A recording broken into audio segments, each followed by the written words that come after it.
Putik yan, nakuha na niya yung babae. Bakit pa niya tayo sinusundan? Sino ba siya? Anak! Wala akong pakialam, basta patayin natin.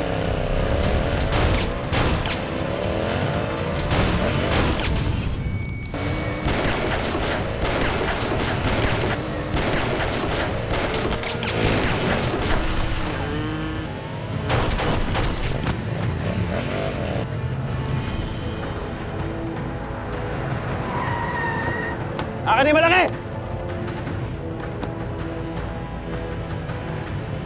Pasok!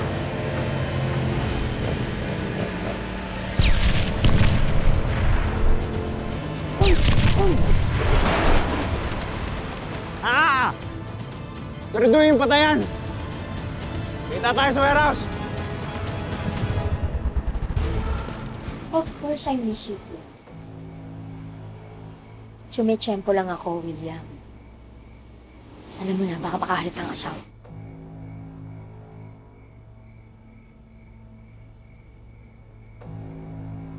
Sige na. I love you.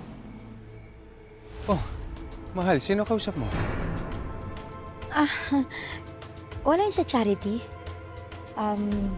Kasi ang dami nga nagreklamo dahil alam mo na, mahal daw ang kuryente, kaya planning siya na mag-launch ng project para makapagpakuryente ng libre. Ah, that's good. May charity ka pala. Halika na, pasok tayo dun. Pagluluto kita. Okay. Ha?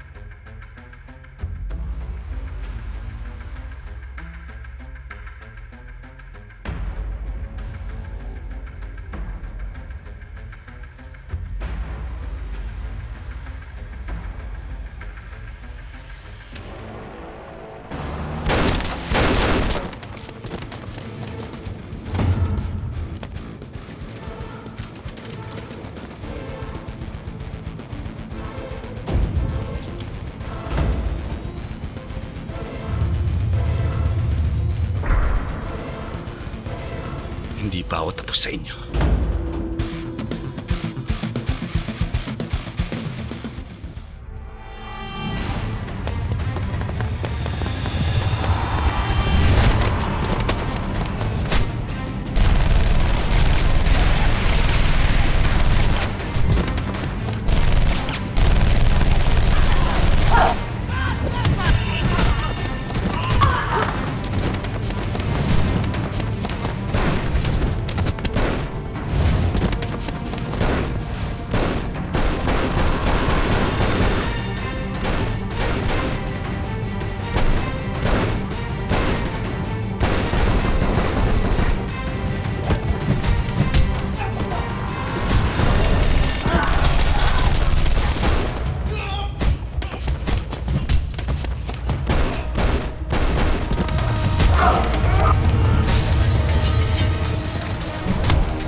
Di ko alam kung tama yung narinig ko eh.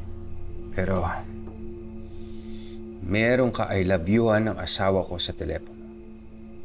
Pero kilala mo ako, Romel. Hindi ako yung klaseng tao na bigla ka nalang huhusgan hanggang wala akong pruweba. Kaya kung ano man yung narinig ko eh, hindi ko kayang komportahin yung asawa ko. Or maybe, ayoko malaman kung ano ang totoo. Mayor, sa totoo lang ha, kahit ako, Nagtataka ako paminsan kung bakit inaabot ng gabi si Madam sa mga charities niya. Pero kung gusto nyo, susundan ko si Madam. Para malaman natin kung talaga may tinatago talaga siya.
Naiintindihan mo naman ngayon kung bakit.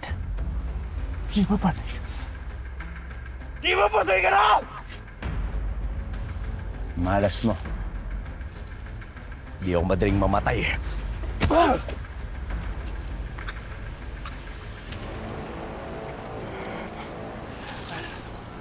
Ha?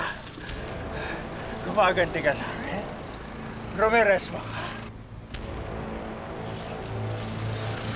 Wala akong sasabihin sa'yo, Mario.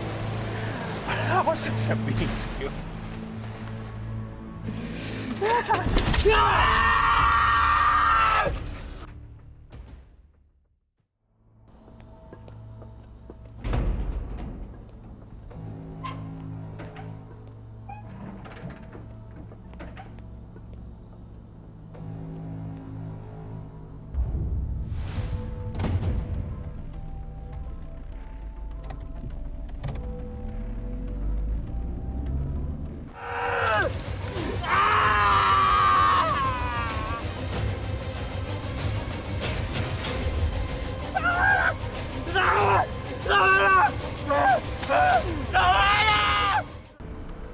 Ngayon pinagtataka ko, Mayor. Hindi nagpunta ng charity si Madam. Doon siya nagpunta kay Senator William.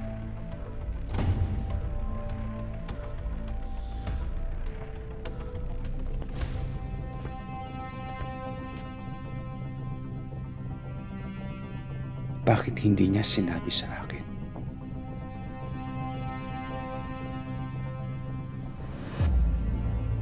Sabihin mo sa akin. Bakit niyo pinatay ang pamilya ko? Sino kayo? Anong atraso namin sa inyo?